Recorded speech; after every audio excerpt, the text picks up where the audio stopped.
I self professor doctor Deepak Singh, allied science specialist. आज एक topic deal कर रहे हैं जो ऑब्स्टेट्रिक का एक इम्पोर्टेंट पार्ट है। ये फीटल वेलबीइंग पार्ट 4 या इसको बोलते हैं डॉपलर फीटल वेलबीइंग। देखिए, हम जानते हैं फीटस जो होता है, जो इंटरटाइम में जो ग्रोथ करता है, उसके बारे में हमें सही जानकारी होना जरूरी है। जब तक हम उसके सही जानकारी नहीं जानेंगे तब तक हम उसके डेवलप के बारे में और उसके हेल्थ के बारे में हम सही जानकारी सही हम लोग मैनेजमेंट नहीं कर पाएंगे। तो इस जो फीटस जो होता है मेरे लिए एक मरीज होता है, उस जान करके हम उसको क्या करते हैं, ट्रीटमेंट भी करते हैं और प्लस उस ढंग से मॉनिटरिंग करते हैं। पूरे प्रेगनेंसी में इस फीटल वेलबीइंग को यानी कि उसके अल्ट्रासोनोग्राफी के द्वारा इसको हम 4 बार हम लोग नॉर्मल में एग्जामिनेशन करते हैं। क्यों करते हैं? उस फीटस के लाइफ के लिए, डेवलप के लिए, उसके हेल्थ के लिए, हर चीज़ के लिए हमें ये कराते हैं हम लोग। तो टोटल प्रेगनेंसी में 4 बार फीटल वेलबीइंग होता है। पहली बार कराते हैं 8वें वीक पे, जिसको हम लोग वायबिलिटी ऑफ डेवलप भी कहते हैं।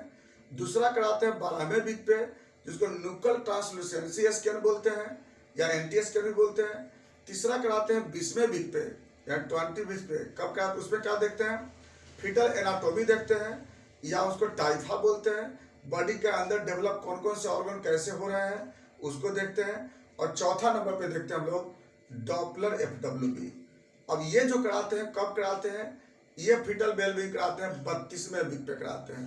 32 वीक से लेकर के 36 वीक के बीच में आप कभी भी चाहो तो करा सकते हैं इसको क्यों कराते हैं? डॉपलर का मतलब होता है ब्लड सर्कुलेशन को जानना, यानी कि ब्लड सर्कुलेशन के बारे में सही जानकारी रखने को हम लोग बोलते हैं डॉपलर टेस्ट बोलते हैं।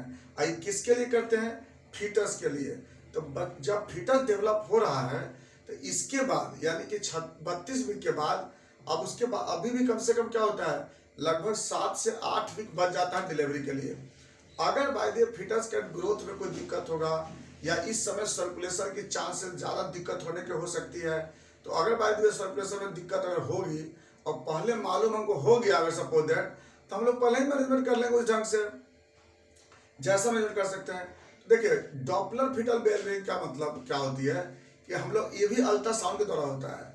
इसमें क्या करते हैं, जस्ट अल्ट्रासोनोग्राफी के जैसा इसमें भी क्या करते हैं कि अब्डोमेन पर तो हाइड्रोफिलिक जेल को रख करके ट्रांसड्यूसर से हम फीटस के अंदर और मदर के यूट्रस के जो ब्लड सप्लाई हो रही है इसका एग्जामिनेशन करते हैं। तो देखिए, डॉपलर फीटल वेलबीइंग में टोटल 4 जगह का ब्लड को देखते हैं। 4 पार्ट के ब्लड का एग्जामिनेशन करते हैं। ब्लड का अमाउंट क्या है, ब्लड का वेलोसिटी क्या है, कितना सर्कुलेशन होती है, कहाँ कहाँ पे। सबसे पहले देखते हैं यूट्रस का, यूट्राइन आर्टरी के सर्कुलेशन को देखते हैं। नंबर 1 सबसे पहला क्या देखते हैं? सबसे पहला यूटेराइन आर्टरी। यूटेराइन आर्टरी यानी यूट्रस में, क्योंकि प्रॉपर अमाउंट में ब्लड यहाँ जाना चाहिए। अगर ब्लड नहीं जाएगा तो क्या हो जाएगी, फिर हाइपोक्सिया डेवलप करेगा, फीटस में कई तरह का अबनॉर्मलिटी डेवलप कर जाएगी। ठीक है। दूसरे नंबर पे क्या देखते हैं हम लोग? सेकंड नंबर पे अम्बिलिकल आर्टरी। अम्बिलिकल आर्टरी ये देखते हैं कि अम्बिलिकल आर्टरी में ब्लड सप्लाई कितना आ रही है, क्योंकि अम्बिलिकल आर्टरी में ब्लड कहाँ से आता है? फीटस से आता है। तो ये भी देखना जरूरी है कि फीटस के अंदर का जो ब्लड सप्लाई है वो प्लासेंटा तक कितना आ रहा है, ये देखना होता है। नंबर 3 तीसरे नंबर पे देखते हैं ductus venosus. Ductus venosus. Ductus venosus क्या होता है? फीटस के अंदर में ये ब्लड स्पेशल टाइप का यह ब्लड वेसल्स होती है जो कि अम्बिलिकल वेन से लेकर के और लीवर से क्रॉस करते हुए और इंफीरियर वेना कावा में ये ड्रेन होती है। तो डक्टस वेनोसस जो होती है, जो ब्लड कितना ब्लड आ रहा है, कहाँ से? प्लासेंटा से। तो प्लासेंटा से कितना ब्लड जो होता है फीटस के बॉडी में इंटर कर रहा है, इसको जानने के लिए हम लोग करते हैं डक्टस वेनोसस को हम लोग देखते हैं। और नंबर 4 में देखते हैं सेरिब्रल आर्टरी। सेरिब्रल आर्टरी यानी फीटस के ब्रेन की तरफ ब्लड सप्लाई कितना हो रहा है, इसको जानने के लिए हम लोग देखते हैं सेरिब्रल आर्टरी। देखिए, तो डॉपलर फीटल वेलबीइंग में हम लोग 4 जगह का ब्लड देखते हैं और सबका इम्पोर्टेंस अपने आप में बहुत ज़्यादा है। अगर यहाँ पे कहीं भी अगर ब्लड सर्कुलेशन अगर दिक्कत होगी तो फीटस के अभी से भी बहुत सारा तरह का प्रॉब्लम आ जाता है। तो इसी ढंग से फिर अगर कोई दिक्कत होता है तो मैनेजमेंट किया जाता है इसमें। तो हम लोग क्या क्या इसमें देखेंगे।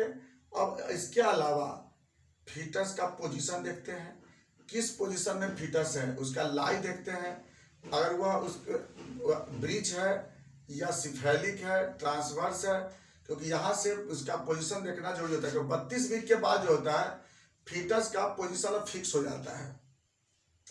32 वीक से पहले बच्चा जो होता है वह किसी भी पोजीशन में रह सकता है, कभी वह सिफेलिक रहेगा तो कभी ब्रीच में रहेगा, लेकिन 32 वीक के बाद जो होता है इसका पोजीशन जो होता है वो फिक्स हो जाता है। अम्बिलिकल कॉर्ड का पोजीशन देखते हैं, कहीं ऐसा तो नहीं कि भाषा प्रीविया वगैरह है। प्लासेंटा का पोजीशन देखते हैं, ऐसा तो नहीं कि प्लासेंटा प्रीविया है। अब रूप्सियो प्लासेंटा को चेक करते हैं, तो यहाँ पे प्लासेंटा को भी देख लेते हैं। इसके बाद अम्बिलिकल कॉर्ड को देख लिए और हम लोग एमनियोटिक फ्लूइड को भी देख लेते हैं। एमनियोटिक फ्लूइड का कलर कैसा है, ब्राउनिश कलर नॉर्मल होना चाहिए। ग्रीनिश अगर है तो इसका मतलब जो बच्चा है तो ब्रीच है, नहीं तो वहाँ पर मेकोरियम पास कर गया है। यहाँ पर हम लोग कलर को देख लेते हैं। कलर अगर वाली ब्राउनिश है इसका तो फीटस डेथ कर चुका है। येलो है इसका मतलब वहाँ पर इथ्रोब्लास्टोसिस फीटालिस का चाइल्ड है या हाइड्रोस फीटालिस है। इसके बाद अब देखते हैं फीटस का हार्ट बीट देख लेते हैं, हार्ट बीट कितना है उसका। फिर इसका वेट देख लेते हैं। लगभग इस समय वेट जो होता है 1 किलो 700 ग्राम बच्चा का वेट हो जाता है। लेंथ देखते हैं, बच्चा का लेंथ कितना है, लगभग इस समय 42 से लेकर के 43 सेंटीमीटर जो होता है वही समय लेंथ हो जाता है उसका। जो अब बाकी फीटस का अब जो बाकी जो कंडीशन होती है, हेड है या अब्डोमेन है, ये सबको भी हम लोग वहाँ पर चेक कर लेते हैं। बाकी फिर देखते हैं ईडीडी के बारे में कि इसके बाद एक्सपेक्टेड डिलीवरी डेट इसका क्या है, कि कब इसका जो होता है डिलीवरी डेट होने वाली है, ये भी चेक कर लेते हैं। तो देखिए Doppler fetal bell being special mainly तो होती है ब्लड सप्लाई के लिए। ब्लड के हम लोग अमाउंट को देखते हैं, कितना अमाउंट ब्लड पहुंच रही है, ऑक्सीजनेशन कितना हो रही है, ये भी हम लोग पता लगा सकते हैं। अगर यहाँ पे कोई दिक्कत होती है सपोज दैट, तो यहाँ पे एमनियोसेंटेसिस करा के भी देखते हैं। एमनियोसेंटेसिस से इस समय क्या करते हैं, वो भी कैसे, अल्ट्रासोनोग्राफी के द्वारा ही, अल्ट्रासोनिक गाइडेड के द्वारा अंदर से एमनियोटिक फ्लूइड को निकाल करके और ये देखते हैं हम लोग इस समय कि लंग्स का जो डेवलप हुआ है वो कैसा हुआ है। तो लंग्स को डेवलप देखने के लिए फीटल बेल बेइंग के द्वारा या अल्ट्रासोनोग्राफी के द्वारा हम लोग क्या करते हैं, एमनियोसेंटेसिस को निकाल करके लेसिथिन और स्फिंगोमाइलिन इसको हम लोग जांच करके देख लेते हैं, क्योंकि दोनों सर्फेक्टेंट होता है। अमाउंट कितना है और इस अमाउंट से हम लोग पता लगा लेते हैं कि लंग का डेवलपमेंट क्या होगा। तो ये भी जो होता है हम लोग इससे जांच कर लेते हैं। तो टोटल फीटल बेल बेइंग में यही सब बात था। अब लोग बाकी बातों पर चलेंगे नेक्स्ट वीडियो में। थैंक्स।